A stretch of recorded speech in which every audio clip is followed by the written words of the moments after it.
اعوذ باللہ من الشیطان الرجیم بسم اللہ الرحمن الرحیم الحمد للہ رب العالمین ثم الصلاۃ والسلام علی سیدنا و نبینا و مولانا بالقاسم محمد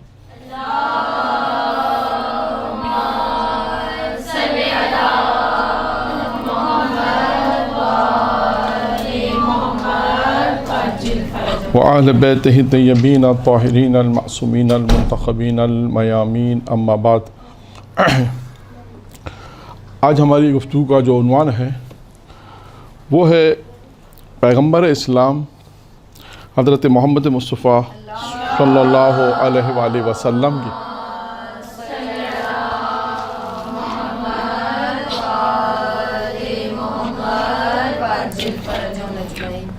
پیغمبر اسلام نے امیر المومنین کو 6 وصیتیں کی ہیں، کیونکہ ہم نے یہ دیکھا ہے کہ وصیت کا ایک سلسلہ ہے کہ آپ دیکھیں انبیاء کے اندر بھی ایک سلسلہ ہے۔ جناب لقمان نے اپنے بیٹے کو وصیتیں کی ہیں، اسی طرح دیگر پیغمبروں نے اپنے بیٹوں کو وصیتیں کی ہیں۔ مختلف خود ایک موضوع، اگر آپ ماہ رمضان میں اگر درس دینا چاہیں، یہ ایک موضوع ہے، کتاب میں بھی آپ کو مل جائے گا، ہے کتاب میں یہ موضوع مکمل کہ جناب لقمان کے اپنے بیٹے کو وصیت کیا ہے، اسی طرح جناب عیسیٰ نے اپنے حواریوں کو کیا وصیت کی ہے، اسی طرح مختلف جو ہے وہ وصیتیں ہیں۔ یہ خود ایک ماہ رمضان مبارک میں اگر آپ لوگ درس دینا چاہتی ہیں تو اس کو عنوان قرار دے سکتے ہیں، اور یہ کتابوں میں آپ کو ایک ہی جگہ پہ مل جائیں گی ساری چیزیں، یہ بھی ہے ایک ہی جگہ پہ آپ کو مل جائیں گی کتابوں میں یہ مل جائیں گی۔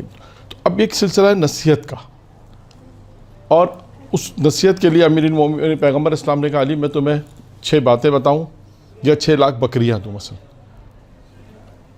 انہوں نے کہا امیر المومنین، میں مختصر کر رہا ہوں روایت کو، پھر امیر المومنین نے کہا کہ 6 باتیں زیادہ اہم ہیں۔ اب دیکھیں ان 6 باتیں کیا ہیں، یہ ایک سوال ہے، اور ان 6 باتوں میں جو موضوعات ہیں ان موضوعات کو ہم کس طرح بیان کر سکتے ہیں۔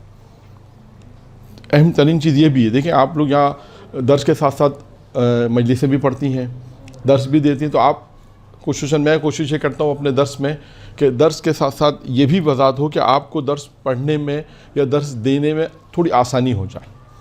ان مجالس سے، ان دروس سے جو بھی یہاں پر ہوتے ہیں، تو آپ اس کو اپنے ذہن میں رکھنے کے بعد پھر یہ دیکھیں کہ ہم نے ایک مثال دی، آپ دوسری مثال بھی اس میں لا سکتی ہیں۔ اب مثال ہے، کیا نصیحت ہے؟ پہلی نصیحت کیا کی؟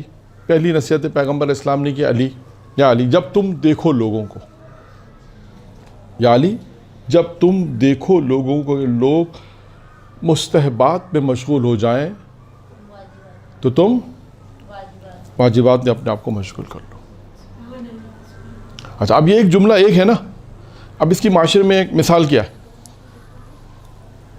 اگر میں آپ سے کہوں کہ اس کی معاشرے، اگر آپ ممبر پہ جا رہی ہیں، مجلس پڑھ رہی ہیں، تو اس کی معاشرے میں کیا مثال دیں گی؟ سر اکثر لوگ ایسا کرتے ہیں کہ ان پہ حج واجب ہو جاتا ہے تو اس کے باوجود وہ حج نہیں کرتے، ان کی کوشش ہوتی ہے کہ پہلے ہم زیارات ادا کریں، تو یہ بھی ایک ہے ٹرینڈ لوگوں میں نا۔ ٹھیک ہے، مستحبات ہے، فضیلت ہے اپنی جگہ، لیکن واجب حج ہونے کے بعد بھی ان کی کوشش ہوتی ہے۔ اچھا، لیکن اگر آپ کا ایک سوال یہ ہوا کہ اس میں ایک مثال ہے، ایک مثال آپ نے اچھی دی مثال یہ ہے کہ جس پہ اگر حج واجب ہو گیا، لیکن سوال یہ ہوگا کہ حج واجب ہوا تو اس پر 5 لاکھ روپے ہیں، زیارت کا خرچہ تو 1 لاکھ روپے میں ہو جاتا ہے، پھر کیا ہوگا اس کا جواب؟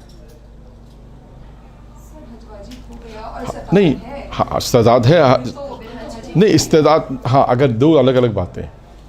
دیکھیں استطاعت کا مطلب ہے، حج واجب ہونے کا مطلب ہے 5 لاکھ روپے ہیں، تو استطاعت ہوئی نا۔ اگر کسی پر حج واجب نہیں ہے، اس کا مطلب اس کے پاس 5 لاکھ روپے یا جو بھی حج ہے، فیلن ہم 5 لاکھ کی مثال دے دیتے ہیں، جو بھی ریٹ ہو، کبھی 4 لاکھ کبھی 5 لاکھ، مثلا جو بھی واجب حج ہو، اگر کسی کے پاس حج اس پر واجب ہو گیا ہے، یہ واجب پہلے اس سے ادا کرنا ہے، اب وہ چاہے 4 لاکھ روپے کا ہو، چاہے وہ 5 لاکھ روپے کا ہو۔ اگر حج کے پیسے نہیں ہیں تو حج واجب ہی نہیں ہے اس کے اوپر۔ یہ مثال ان لوگوں کے لیے کہ جو مثال کے طور پر مستحبات کی مثال یہ، یا جیسے بعض لوگ مستحب نمازیں زیادہ پڑھتے ہیں، عید کی نماز پڑھتے ہیں، جمعے کی نماز پڑھتے ہیں، واجب نماز نہیں پڑھتے۔ اگرچہ آپ لوگوں سے مربوط کم ہے، لیکن جو خواتین سے جو چیزیں مربوط ہیں وہ آپ خود سوچیں کہ کون سی وہ چیزیں خواتین سے مربوط ہیں جو مستحبات میں خواتین زیادہ توجہ دیتی ہیں، واجبات میں نہیں دیتی، یا آپ کو سوچ کے اس کی مثال لانی پڑے گی۔ یا حجاب، حجاب کی بہترین مثال ہے اس میں کہ حجاب واجب ہے. ہو سکتا ہے کہ کچھ ایسے مستحبات ہیں جو ہم انجام دیتے ہیں معاشرے میں لیکن وہ مستحب ہے, لیکن واجب جو چیز ہے وہ انجام نہیں دیتے. اب اس کے موارد آپ نے لانے, جیسے ایک مثال آپ نے دی صحیح ہے, عموماً یہ ان لوگوں کے لیے میں پھر وضاحت کر دوں جن پہ اگر حج واجب ہو گیا ہے تو وہ پہلے حج انجام دیں پھر زیارت پر جائیں. یہ ان کی ایک ذمہ داری ہے, شرعی ذمہ داری. زیارت کرنا یہ بھی ثواب ہے, اور بہت ساری زیارت کی اپنی ایک فضیلت, اپنا ایک مقام ہے, اپنے احکامات بھی ہیں, فضیلت بھی ہے, اور ساری چیز اس میں موجود ہیں. لیکن بالآخر ایک اس کی گردن پر ایک واجب رہے گا. اگر اس نے حج اس پہ واجب ہے اور استطاعت ہونے کے باوجود اس نے حج نہیں کیا تو اس کی گردن پہ حج رہے گا.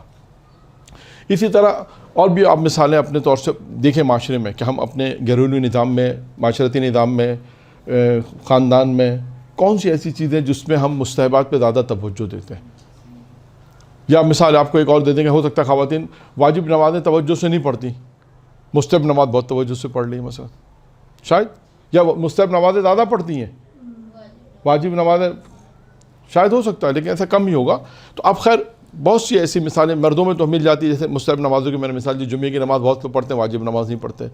تو یہ ہمیں دیکھنا پڑے گا کہ مستحبات کا درجہ بعد میں ہے. سب سے پہلی بات ہے واجبات کا درجہ پہلے ہے. اور یہ بھی یاد رکھیے گا, میں ہمیشہ جب بھی اس قسم کے موضوع آتے ہیں تو ہمیشہ اگرچہ تکرار ہو جاتے ہیں لیکن پھر یہ کہتا ہوں کہ ہم پر یہ پھر یہ واجب ہے کہ ہم یہ دیکھیں کہ ہمارے پر کون سی چیزیں واجب ہیں. ہاں پہلا واجب فوکس ہوگا, واجب کیا ہے, پھر اس کو فوکس کریں گے. تو آپ دیکھیے گا ہمیں یہ بھی معلوم کرنا ہے کہ کیا چیزیں ہم پر واجب ہیں, اور اس کے بعد پھر ہم فرسٹ اس کو فوکس کریں گے کہ بھئی یہ واجب ہے, اس کے بعد جو ہے وہ مستحبات ہیں. تو اب مستحبات کے فوائد اپنے مقام پر ہیں, لیکن واجبات کے سلسلے میں جو ہے وہ مستحبات یہاں پر نہیں چلیں گے. تو پیغمبر نے فرمایا یا علی جب تم دیکھو لوگوں کو کہ لوگ مستحبات میں مشغول ہو جائیں تو کیا کرو, واجبات. نمبر 1. نمبر 2, یا علی جب تم دیکھو لوگوں کو کہ لوگ دنیا میں مشغول ہو جائیں, دنیا بنانے میں مشغول ہو جائیں تو تم کیا کرو, آخرت سنوارنے میں مشغول ہو جائیں.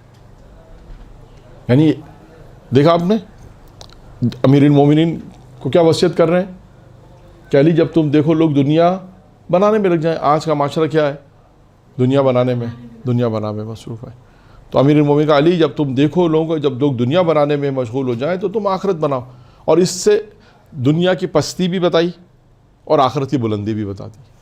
اور یہ بھی امیر المومنین کو بتا دیا, یعنی ہم تک یہ بات پہنچانے کے لیے کہ دیکھو امیر المومنین سے کہا کہ جب دیکھو لوگ یہ کام کریں دنیا بنانے میں لگ جائیں تو تم آخرت بناؤ. یعنی آخرت انسان کے کام آنے والی, جو ہمیشہ سے باقی رہنے والی ہے, ہمیشہ سے رہنے والی ہے, ختم ہونے والی نہیں. آپ دیکھیے ایک قدرت کا نظام ہے کہ قدرت نے اس لافانی دنیا کے لیے, وہ آخرت جو کبھی ختم ہونے والی نہیں ہے, اس لافانی دنیا کے لیے ایک فانی زندگی کو مقدمہ بنایا. یعنی 60 سال کی زندگی, 70 سال کی زندگی کیا ہے, یہ مقدمہ اس زندگی جس کے لیے ختم. کبھی آپ سے کسی نے یہ نہیں کہا کہ آخرت میں آپ 60 سال رہیں گے, کبھی نہیں کہا آخرت میں آپ جو جنت میں 50 سال رہیں گے, 100 سال رہیں گے. کبھی یہ بات نہیں ہوتی. کبھی یہ ذکر کیا کہتے ہیں, ہمیشہ سے رہیں گے. تو آپ دیکھا آپ نے, یعنی آخرت ہمیشہ سے رہنے والی چیز ہے, لیکن اس کے لیے مقدمہ کیا ہے, چند سالہ زندگی.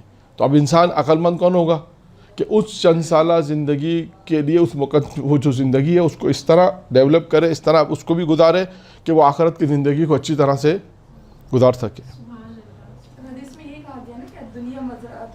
ہاں کھیتی ہے, ہاں کھیتی باڑی, بہت ساری چیزیں, مثالیں بہت ساری ہیں دنیا کی, بہت ساری مثالیں ہیں کہ دنیا جو ہے وہ دنیا کی مثالیں مہمان سرائے سے بھی دی گئی ہے, پل سے بھی دی گئی ہے کہ ایک پل ہے دنیا, یعنی پل ہے کہ جو ایک جگہ سے دوسری جگہ آپ کو منتقل کرتا ہے.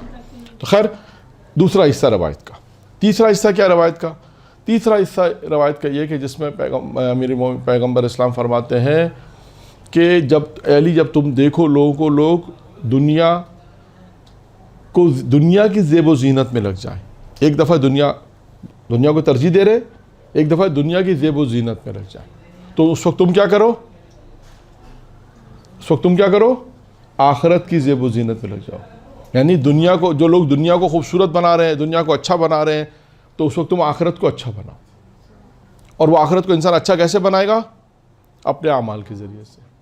جتنا زیادہ انسان اچھے عمل انجام دے گا اتنی آخرت اس کی اچھی بنے گی. بس یہ قانون کلی ہے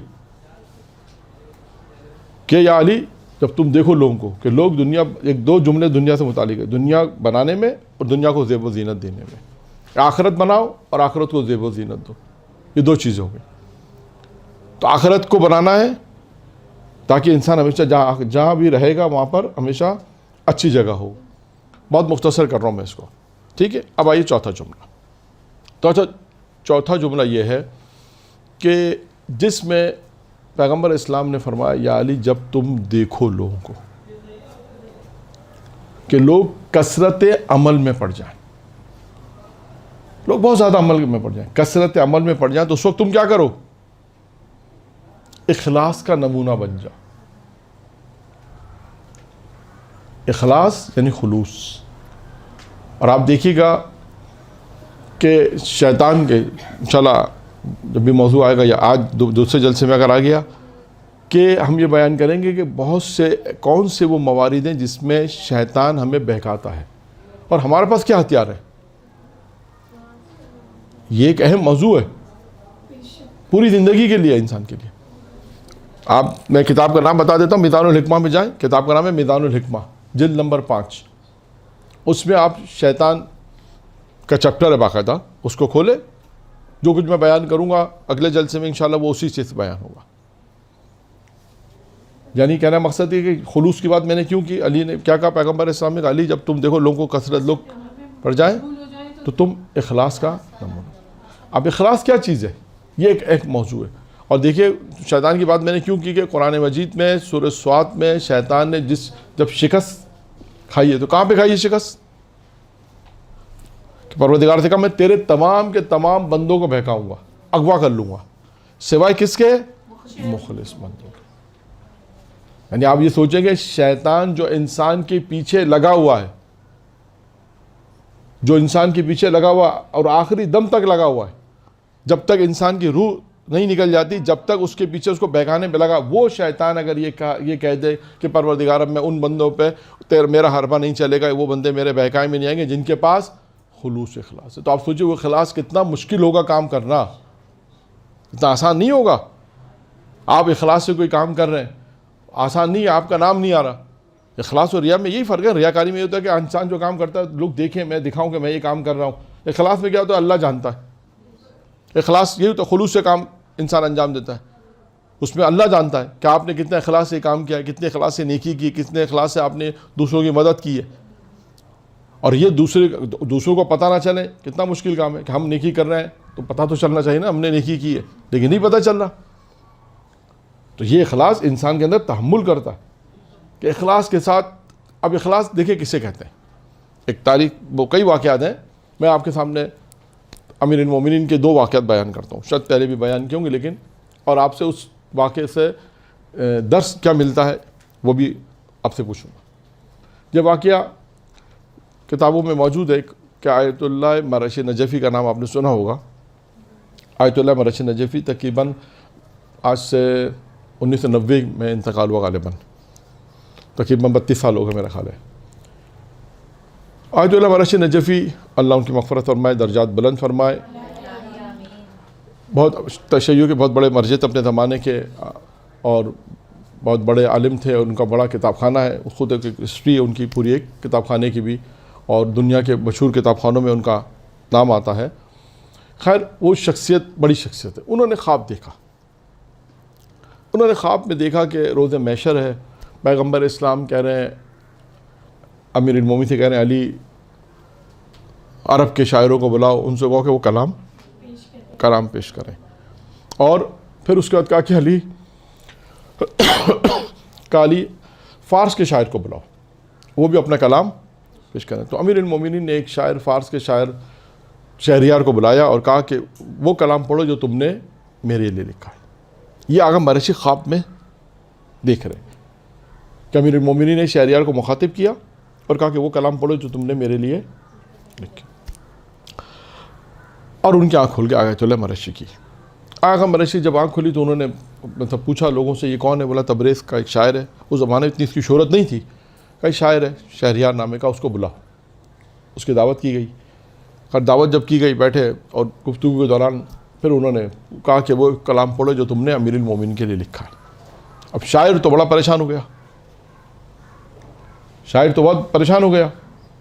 یہ کلام تو میں نے ابھی 4 دن پہلے لکھا ہے, 4-5 دن پہلے لکھا, اور آج کا یہ دور ایسا دور تو نہیں, آج کا دور ہو تو کہ فوراً پخش ہو جائے, فوراً جو آن لائن ہو جائے. تو وہ ان کو کیسے پتہ چلا؟ کہا میں نے 4 دن پہلے لکھا ہے لیکن آپ کو کیسے پتہ چلا؟ اور انہوں نے کچھ شعر ان کو جو یاد ہو گئے تو وہ شعر بھی انہوں نے پڑھے آقا مرشی نے. وہ نظم بہت مشہور ہوئی بعد میں, اللہ تعالیٰ نے ان کو اس نظم سے امیر المومنین کے لیے شہرت بھی ان کو دی, شاعر کو بہت عزت ملی اس سے ہم کہتے ہیں. اچھا جب انہوں نے یہ کلام پڑھے شعر تو پھر اب شاعر نے ان سے ایک سوال کیا. شاعر نے کہا حضور جس شعر تو میں نے لکھے ہیں چند دنوں پہلے, اب میرا آپ سے سوال ہے کہ آپ کو کیسے پتہ چلا؟ یہ تو میں نے ابھی پڑھا ہی نہیں ہے, 4 دن پہلے لکھے ہیں. اب آیت اللہ مرشی نے اپنا خواب بیان کیا. آیت اللہ مرشی نے اپنا خواب بیان کیا, میں نے اس طرح سے خواب دیکھا. اچھا اب اگر مرشی جب خواب دیکھ رہے تھے, جو خواب دیکھنے کا ٹائم تھا شاعر کے شعر لکھنے کا ٹائم بھی, دونوں میں ٹائم میں سیم چیز. جس ٹائم انہوں نے خواب دیکھا, کہا میں نے 3 دن 4 دن پہلے خواب دیکھا تھا کہ پیغمبر اسلام نے ایسا کہا, امیر المومنین سے کہا, امیر المومنین نے تم سے کہا کہ تم جو لکھو وہ نظم پڑھو جو تم نے میرے لیے لکھی ہے. اور اس کے بعد وہ نظم انہوں نے پوری پڑھی. یہاں پہ واقعہ ختم ہو جاتا. ٹھیک ہے, اب آپ سے سوال, اس واقعے میں اگر آپ سے کہا جائے کہ کچھ نتیجہ آپ نکالیں تو آپ کیا نتیجہ اس واقعے سے نکالیں گے؟ دیکھیے کیوں, ہمیشہ یاد رکھیں جب بھی آپ درس دینے کے لیے کوئی واقعہ پڑھیں, مجلس میں کوئی واقعہ پڑھنا چاہتی ہیں, اس واقعے میں نتیجہ ضرور نکالیں کہ اس واقعے سے ہمیں کیا ملتا ہے. جیسے شیطان کی میں اس لیے مثال پھر دے رہا ہوں کہ شیطان روایت میں جو میں بیان کر رہا ہوں کہ اس کی جو عبادت تھی نا, اس میں خود امیر المومنین نے کہا کہ شیطان سے عبرت سیکھو, عبرت, اس سے بھی عبرت لینی ہے. تو عبرت دو کہ اس نے اتنے سال عبادت کی اور اس کے باوجود اللہ نے کہا سجدہ کرو تو اس نے سجدہ نہیں کیا, تکبر کیا. یعنی خود معصوم کا قول ہے نہج البلاغہ میں کہ اس سے عبرت دو, یعنی اس سے بھی ہمیں عبرت لینی ہے اگرچہ ہمارا دشمن ہے. تو اب اسی طرح ہر جگہ ہمیں یہ دیکھنا ہے کہ ہم جو واقعہ پڑھ رہے ہیں اس میں نتیجہ کیا نکلتا ہے. تو اس پہ کچھ آپ کے ذہن میں اگر کچھ آتا ہے تو بیان کریں, نہیں تو پھر میں بیان کروں.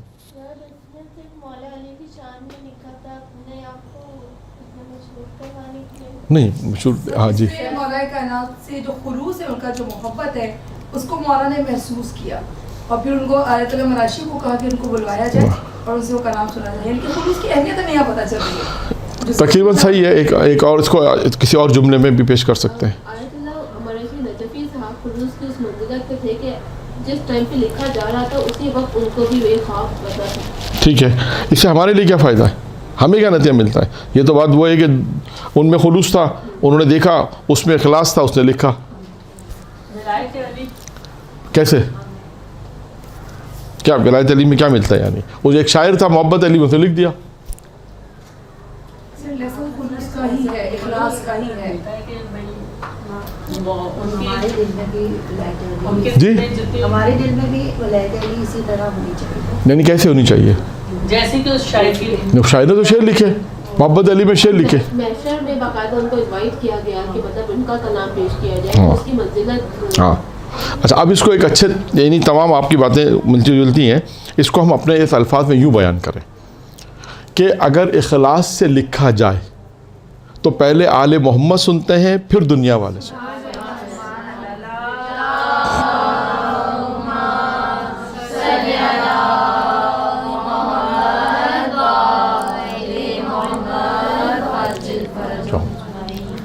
اب اس جملے میں دیکھیں, یعنی اس جملے کے اندر جو اب آپ کے بیان کیا, اس طرح اس کا نتیجہ نکالیں. یعنی یہ جملہ کتاب میں نہیں ملے گا آپ کو, یہ جملہ واقعہ پڑھنے کا تو ہمیں خود نکالنا ہے کہ اس میں ہمارے لیے کیا پیغام ہے. ہمارے لیے پیغام ہے, آپ سب نے بات صحیح کہی کہ اخلاص ہے. اخلاص کا نتیجہ دیا اس میں کہ اگر انسان اخلاص سے لکھے گا, اب اخلاص کی اہمیت پتہ چلتی ہے. جو شیطان نے ایسے ہی نہیں کہا کہ میں بہکاؤں گا, تمام کو بہکاؤں گا مگر تیرے وہ بندے جس کو اخلاص دیا گیا, یہ ایسے ہی نہیں کہا اس نے. اس کا مطلب ہے آپ سوچیں اخلاص کتنا ضروری ہے انسانی زندگی میں. کتنا دور. اب آئیے ایک اور واقعہ, یہ بھی امیر المومنین کا ہی ہے, یہ بھی کتابوں میں آپ کو ملے گا کہ ایک شاعر تھا غیر معروف. عربوں میں تو بہت سارے شاعر تھے, معروف غیر معروف بہت سارے شاعر تھے. ایک غیر معروف شاعر تھا, اس نے چند مصرے لکھے اور زری میں ڈال دیے, امیر المومنین کے زری میں ڈال دیے. اور دیکھیں یہ عموماً ہوتا ہے جب کوئی شاعر لکھتا ہے یا مجلس پڑھنے والے بھی ہوتے ہیں درس دینا, تو وہ چاہتے کوئی نہ کوئی تو سنے. ہم نے اتنی محنت سے درس تیار کیا, مجلس تیار کی, تو اور شاعر کا بھی ہوتا ہے کہ کچھ کلام لکھا تو امیر المومنین کی بارگاہ میں اس نے بھیجے. جب امیر المومنین کی بارگاہ میں اس نے وہ شعر لکھنے کے بعد زری میں ڈال دیے شعر, اور جب زری میں ڈالے تو وہاں پہ جو کلدین جسے ہم کہتے ہیں, روشن کلدین کہتے ہیں, کسے کلدین کہتے ہیں, وہ گری ایک مرتبہ. تو اس نے کہا یہ میں نے لکھا تھا تو امیر المومنین مجھے تحفہ دیا ہے. خادم نے کہا نہیں یہ ڈھیلی ہو گئی تھی, گر گئی ہے, پھر لگا دی, پھر گر گئی. 3 مرتبہ کہتے ہیں, 2-3 مرتبہ لگائی گئی, 2-3 مرتبہ. اب وہ بھی پریشان ہے, کرے تو کیا کرے, کہتے ہیں وقت کے مرجع کے پاس گئے, مجتہد کے پاس گئے, اور وقت مرجع و مجتہد کے پاس جب گئے تو انہوں نے کہا کہ امیر المومنین نے اسے تحفہ دیا. اچھا اب ہوا کیا, اب عرب یہ بات تو فوراً پھیل گئی, نجف اشرف میں فوراً بات پھیل گئی کہ بھائی ایک شاعر نے ایسا لکھا, امیر نے اسے کلدین دی, تحفہ دیا. اب عرب کے وہ شاعر جو بڑے مشہور شاعر تھے, بڑے بڑے شاعر, دیوان لکھنے والے, وہ اب آ گئے اور آ کے دیوان لکھ رہے ہیں, امیر المومنین کے ذریعے میں دیوان لکھ رہے ہیں, شاعری کر رہے ہیں. کلدین تو کچھ بھی نہیں گری, کلدین تو کیا کہتے ہیں بلب بھی نہیں گرا ان کے لیے. اس میں تو 4-5 بلب ہوتے ہیں, ایک بلب بھی اس میں نہیں گرا.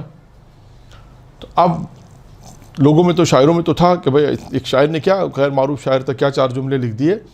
تو ایک مشہور شاعر کے خواب میں امیر المومنین آئے, جس نے دیوان لکھے تھے امیر المومنین. امیر المومنین کچھ بھی نہیں دیا اسے, کچھ بھی نہیں دیا. تو اس نے امیر المومنین سے خواب میں کہا کہ مولا اس نے کیا شعر لکھ دیے 2 جملے, ہم سے بڑا عرب میں کوئی شاعر نہیں, ہم سے بڑا کوئی لکھنے والا نہیں, فصیح و بلیغ میں ہم نے اتنے بڑے بڑے دیوان لکھ دیا, آپ نے کچھ نہیں دیا. اب سنیے علی کا جواب, یہ مہم ہے. امیر المومنین نے کہا اس کے لکھنے میں اور تمہارے لکھنے میں ایک فرق ہے بس. کہا اس نے اشعار میرے لیے لکھے تھے, تم اشعار کلدین کے لیے لکھ رہے ہو. اخلاص نہیں رہا, اخلاص نہیں رہا. جس کی دیکھیں وہاں پہ بھی شاعر تھا, اخلاص تھا, وہاں پر بھی یہی ہوا. یہاں پر بھی شاعر ہے, اخلاص ہے, یہاں پہ بھی یہی. تو اب دیکھیے جو بھی اخلاص کے ساتھ اپنی زندگی کو انجام دے گا. ایک اور روایت میں پڑھ چکا ہوں, یعنی وہ کون سے 5 عمل ہیں, شیطان 6 امام کی روایت ہے, جس کے بعد وہ 5 صفت ہوں گی شیطان اسے نہیں بہکائے گا. یہ شاید 2-3 سال پہلے پڑھ چکا ہوں. تو یعنی ہمیں وہ اعمال جو شیطان اگر ہمیں بہکائے تو ہمارے پاس کون سے رمز ہیں, کون سی چیزیں جس سے ہم اس کے بہکائی میں نہیں آ جائیں, جن میں سے ایک اخلاص ہے. اگر اخلاص آپ کے پاس ہے, خلوص آپ کے پاس ہے, تو آپ پھر شیطان آپ پہ حملہ نہیں کر سکتا. جو آپ کا جو عمل اخلاص کے ساتھ ہوگا, کہیں پہ بھی شیطان آئے گا کہ ریاکاری میں آ جائے گا, کہ ہم نے عمل کیا ہے, دکھاوے میں آ جائے, تھوڑا سی پبلسٹی ہو جائے, تھوڑا لوگ اس کو دیکھ لیں. شیطان کا کام یہی ہے کہ کسی طرح دکھاوا, ریاکاری کے اندر آپ کو کوشش کرے گا کہ ریاکاری میں آ جائے, کہ لوگ دیکھیں, لوگ واہ کریں, لوگ تعریف کریں. اسے کہتے ہیں ریاکاری. اخلاص کے ساتھ کام کرنے میں دیکھیں بہت یہ اہم ہے. اس کا ایک واقعہ اور میں آپ کو سنا دیتا ہوں. ایک صاحب مجلس پڑھنے گئے ایک مقام پر, وہاں پر ایک مولانا صاحب تھے, نماز پڑھائی انہوں نے, جماعت ختم ہوئی. جماعت جب ختم ہو گئی تو مولانا صاحب جنہوں نے مجلس پڑھنی تھی, انہوں نے امام جماعت سے کہا, جنہوں نے نماز پڑھا, ان سے کہا قبلہ آپ چلے جائیے. تو اس نے کہا حضور آپ مجلس پڑھیں گے, ہم سنیں گے, اچھی بات ہے, استفادہ ہو جائے گا. اس نے کہا نہیں آپ جائیے. بہت زیادہ انہوں نے اصرار کیا کہ میں سنوں گا, نہیں آپ نہیں سنیں, آپ جائیں, اور ان کو بھیج دیا. دیکھیں اس کے پیچھے کیا فلسفہ تھا, اور ان کو بھیج دیا کہ آپ میری مجلس نہیں سنیں. خیر وہ چلے گئے, مجلس انہوں نے پڑھی. پھر کچھ عرصے بعد ان کی ملاقات ہو گئی آپس میں. انہوں نے پھر ناراضگی اظہار کیا کہ قبلہ چند دن پہلے آپ آئے تھے مسجد میں ہماری نماز پڑھانے کے لیے, اور آپ مجلس پڑھ رہے تھے, ہم سنتے استفادہ کرتے. اب انہوں نے کیا جواب دیا, دیکھیے اخلاص کیسے کہتے ہیں. انہوں نے کہا کہ آپ بھی مجلس پڑھتے ہیں, میں بھی مجلس پڑھتا ہوں. آپ میری مجلس میں بیٹھتے تو میری ساری توجہ کیا ہوتی کہ میں ان لوگوں کو یہ ثابت کرتا کہ میں اس سے اچھا خطیب ہوں. آج کل مقابلے بازی ہے نا. میں یہی کوشش کرتے رہتا عوام میں جو لوگ بیٹھتے ہیں ان کے لیے کہ بھائی میں بھی اس سے اچھا خطیب ہوں. تو آپ کہا پھر میرا خدا کہاں جاتا؟ میں تو خدا کے لیے تقریر کرنا چاہ رہا تھا. تو کہا آپ میرے اور خدا کے درمیان حائل ہو رہے تھے, اس لیے میں نے آپ کو بھیج دیا. یہ ہے اخلاص. یعنی دیکھیں لوگ کہاں تک سوچتے ہیں اخلاص کے بارے میں, کہاں تک سوچتے ہیں. تو یعنی انسان اپنے عمل کو اللہ تک پہنچانے کے لیے اخلاص جو کہا گیا ہے, جس کے لیے آیات معصومین کے قرآن میں آیات بھی, معصومین کے روایت بھی ہیں, واقعات بھی, بہت سارے سے واقعات ہیں کہ جس سے ہمیں یہ نتیجہ نکلتا ہے کہ جو پیغمبر اسلام نے امیر المومنین سے کہا کہ علی جو نصیحتیں کی, ان نصیحت میں ایک اخلاص کی نصیحت کی ہے. کثرت عمل میں مت جاؤ. کہ علی جب تم دیکھو لوگ کثرت عمل میں ہو, تم اخلاص کا نمونہ بن جاؤ. ایسا عمل کرو نمونہ اخلاص کا نمونہ بن جاؤ. اور امیر المومنین نمونہ ہے اخلاص کا, ہر چیز کا نمونہ ہے. عبادت تو نمونہ ہے, اخلاص ہے تو نمونہ ہے, ہر چیز زندگی کا. اگر امیر المومنین کو دیکھیں تو وہ ایک نمونہ ہے. تو آپ دیکھیں اخلاص یہ چیز ہے. میں نے آپ کے سامنے مختصر 3 واقعات بیان کیے. اس پہ کافی زور اس لیے دیا کہ یہ ساری چیزیں بھی ہماری پریکٹیکل ہی ہیں. پہلی والی چیز بھی پریکٹیکل تھی, ہو سکتا ہے اس کے موارد کم ہوں گے, لیکن دوسری 2 چیزیں تھیں وہ بھی دنیا سے مربوط ہیں, دنیا کو بنانے میں, دنیا کی زینت کے اندر. اور چوتھی چیز ہوگی. اب آئیے 5ویں چیز. 5ویں چیز کیا ہے؟ پیغمبر فرماتے ہیں یا علی جب تم دیکھو لوگوں کو کہ لوگ ایک دوسرے کے عیب نکالنے میں مشغول ہوں, تم اس وقت کیا کرو؟ اپنے نفس کی اصلاح کرو. یا علی جب تم دیکھو لوگوں کو کہ لوگ ایک دوسرے کے عیب نکالنے میں مشغول ہو جائیں, جو ہمارا آج کا بہترین کام ہے نا. بہترین کام یہی آج کل مشغول. ہم کس کام میں مشغول ہیں؟ عیب نکالنے میں مشغول کہ فلاں میں یہ عیب ہے, فلاں میں یہ عیب ہے, فلاں میں یہ عیب ہے. لیکن اس کے بعد کیا کہا پیغمبر نے؟ جب تم یہ دیکھو لوگوں کو تو کیا کرو اس وقت؟ اس کی اصلاح کرو. اپنے نفس کے اصلاح میں مشغول ہو جاؤ, اپنے نفس کی اصلاح کرو. تو سب سے اہم کام کیا ہوا؟ نفس سے اصلاح. اب اس کے بھی طریقے کار ہیں کہ انسان کس طرح اپنے آپ کو اپنے نفس کی اصلاح کرے. جہاں کہیں بھی دیکھے, یہ انسان کو ہر وقت چیک کرنا پڑے گا. جہاں بھی انسان کو ایسا محسوس ہو کہ شیطان بہکا رہا ہے, وسوسہ کر رہا ہے, فوراً رک جائے کہ یہ شیطانی کام ہے. دیکھیں وسوسہ, شیطان, یہ اصول یاد رکھے, شیطان وسوسہ ڈالتا ہے اور دوسرے انسان بھی ڈالتے ہیں. ضروری نہیں شیطان ڈالے, ہو سکتا ہے کوئی دوسرے بھی انسان وسوسہ ڈال سکتے ہیں. شیطان تو خناس تو ڈالتا ہی ہے, لیکن دوسرے لوگ بھی وسوسہ ڈال سکتے ہیں کہ کہتے ہیں یہ ایسا نہیں ایسا کر لو, ایسا نہیں ایسا کر لو, کیا فرق پڑتا ہے. یعنی ہو سکتا ہے گمراہی کی طرف لے جا رہا ہوں, گناہ کی طرف لے جا رہا ہوں. ارے ساری دنیا تو یہ کرتی ہے, کون سا اللہ آپ کو اس عمل میں گناہ دے دے گا, کون سا جہنم میں ڈال دے گا. یہ وسوسہ ہے. اس سے انسان کو ہوشیار رہنا ہے. اپنے نفس کی اصلاح بہت اہم ہے. آپ دیکھیں مختلف روایتوں میں آئے کہ انسان اپنی اصلاح کرے, اپنی اصلاح پہلے کرے, اور اپنی اصلاح کرے گا ہی تو معاشرے کی اصلاح ہوگی, دوسروں کی اصلاح ہوگی, معاشرے کی اصلاح ہوگی. کیونکہ آپ دیکھیے گا کہ جب تک ہم اپنے آپ کو گناہوں سے نہیں بچائیں گے, اپنے آپ کو برائیوں سے نہیں بچائیں گے, کیسے دوسروں کی اصلاح کریں گے. گناہ خدا نہ خاصا وہ گناہ, وہ برائی ہم میں ہے, وہ عیب ہم میں ہے, اور ہم دوسروں سے کہیں کہ کام نہ کرو تو کیا کہے گا. اور آپ دیکھیے آج ایسا ہوتا ہے کہ کتنے لوگ نصیحت کرنے نکلتے ہیں, کتنے لوگ معاشرے کی اصلاح کرنے نکلتے ہیں. لوگ ان کو کیا کہتے ہیں؟ بھائی پہلے تم اپنا گھر دیکھو جا کے, بھائی پہلے تم اپنی زندگی دیکھو جا کے, بھائی تم جا کے اپنا خاندان دیکھو جا کے. یہی جواب دیتے ہیں. کیوں کہ وہ لوگ اس چیز کے اوپر ہے نہیں کہ ہم اپنی اصلاح کریں, اپنے نفس کی اصلاح کریں, اپنے گھر کی اصلاح کریں, اپنے بھائی بہنوں کی اصلاح کریں, پھر جا کے انسان گھر سے باہر معاشرے میں اصلاح کرے. پہلا قدم وہاں نکلتا ہے. اور جتنا زیادہ انسان اپنے نفس کی اصلاح کرتا جائے گا, دیکھے گا پھر اس کے بھی فوائد ہیں کہ اپنے نفس کی اصلاح ہوگی تو انسان کیسے آگے بڑھتا جاتا ہے. جتنا شیطان کو آپ پیچھے چھوڑتے جائیں گے, شیطان پیچھا نہیں چھوڑے گا, یہ اصول یاد رکھیے گا. لیکن آپ نے شیطان سے چھٹکارا حاصل کرنا. میں نے کتاب کا جو حوالہ بتایا میزان الحکمہ میں, آپ فرصت سے اس کے تمام چیپٹر کو پڑھیں جا کے. خود آپ کو یہ پتہ چلے گا اس میں کہ شیطان کے حربے کیا کیا ہیں, شیطان کس طریقے سے بہکاتا ہے, اور اس کا طریقہ. اچھا پھر آپ کہیں گے مولانا یہ تو بہکاتا ہے تو ہم کیا کریں؟ بھائی اس کا طریقہ کار بھی دیا گیا رکنے کا. اس کا طریقہ کار بھی معصومین نے بتایا، روایتوں میں معصومین نے بتایا کہ کون سی چیزیں جو تمہیں شیطان کے حربے سے بچاتی ہیں، وہ کون سی چیزیں جو شیطان تو اگر تم پہ حملہ کرے تو تمہیں آگاہ کرتی ہیں. شیطان اگر تمہیں بہکائے تو تمہارے پاس کیا چیز ہونی چاہیے کہ جس سے تم اس کا مقابلہ کر سکو. میں ایک چیز بیان کر دیتا ہوں جو 5ویں امام محمد باقر علیہ الصلوۃ والسلام کی روایت میں ہے.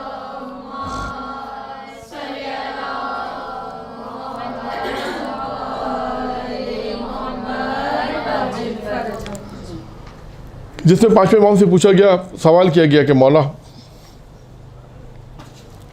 کہ شیطان تو ہر طرف سے آئے گا، دائیں سے بھی آئے گا، بائیں سے بھی آئے گا، آگے سے پیچھے سے، شیطان ہر طرح سے بہکا سکتا ہے، تو مومن کے پاس کیا ہتھیار ہے شیطان کے مقابلے کے لیے؟ مومن کے پاس کیا ہے؟ اس کو تو اللہ تعالیٰ نے ہر طرح سے دے دی، چھوٹ دے دی ہے، وہ ہر شکل میں بھی آ سکتا ہے، ہر طرح سے بھی آ سکتا ہے، ہر طرح سے بہکائے گا. مومن کے پاس کیا ہتھیار ہے؟ اب دیکھیں 5ویں امام نے کیا جواب دیا.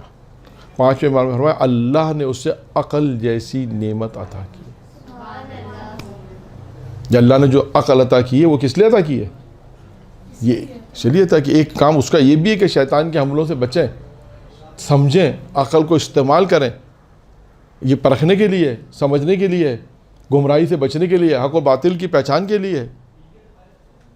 جب شیطان انسان کو، عام آدمی اگر کوئی بات کہتا ہے تو فوراً انسان متوجہ ہوتا ہے، تو شیطان کہے تو کیسے شیطان آ کے یہ نہیں کہے گا، یہ نہیں کہے گا شیطان کبھی کہ بھائی میں شیطان ہوں، میں آپ کو بہکا رہا ہوں، وہ کبھی ایسے نہیں کہے گا. آ کے تو آپ کہیں گے ہاں شیطان کو تو منع کہتا اس کی تو بات نہیں ماننی، وہ کبھی ایسے نہیں کہے گا.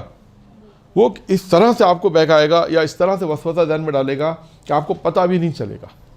لیکن جو لوگ ہوشیار ہوتے ہیں، جو لوگ اس بات سے آگاہ ہوتے ہیں، سورہ اعراف آیت نمبر 201 میں پروردگار نے فرمائے وہ لوگ جو متقی ہوتے ہیں جیسے ہی شیطان ان کو چھوتا ہے وہ چوکنا ہو جاتا ہے. یعنی متقی ایک علامت ہو گئی، تقویٰ ایک علامت ہو گئی. یعنی جیسے ان متقی لوگوں کو شیطان چھوتا ہے، یعنی گمراہ کرنے کی کوشش کرتا ہے، فوراً وہ چوکنا ہو جاتے ہیں کہ ہاں یہ شیطان ہے، یہ شیطان ہمیں بہکا رہا ہے. اچھا بعض لوگوں کو شیطان بہکاتا ہے، ان کو کیوں پتہ نہیں چلتا؟ اس لیے کہ ان کے پاس تقویٰ ہی نہیں تھا کہ وہ اس بات کو احساس کر سکے کہ یہ بھی گمراہی ہے، یہ بھی گناہ ہے. وہ اس بات کو احساس ہی نہیں کر پاتے. تو یہ نصیحتیں تھیں. اور ایک نصیحت یہ تھی جو پیغمبر اسلام کو فرمائی. پیغمبر علی جب تم دیکھو لوگوں کو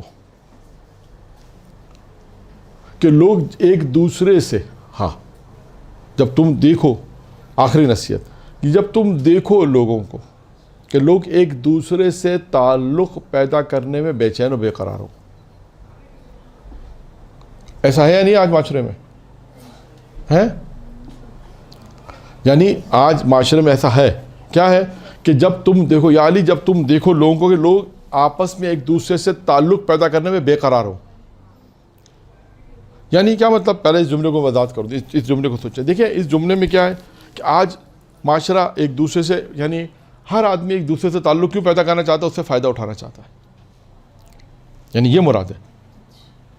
آپ دیکھیے جو چاہے شہرت یافتہ افراد ہوں گے، دولت مند ہوں گے، صاحب منصب ہوں گے، صاحب دولت ہوں گے، یعنی آپ دیکھیے گا کہ مراد یہ کہ یہ عام لوگ ان سے تعلق پیدا کریں گے، بے قرار ہوں گے کہ ہمارا تعلق صدر ہو، منسٹر ہو، کسی بھی عہدے پر فائز ہو، علاقے کا کوئی بہت بڑا ہو، عہدیدار ہو. تو آپ نے نہیں دیکھا کہ لوگ چاہتے ہیں ان سے ہمارے تعلقات پیدا ہو جائیں؟ یعنی لوگ بے چین ہوتے ہیں یا کہتے ہیں کہ ان سے ہمارے تعلقات، ذرا ان سے ہمارے تعلقات کروا دو، ان سے ہماری دوستی کروا دو. کیوں؟ تاکہ ان سے فائدہ حاصل کر سکیں.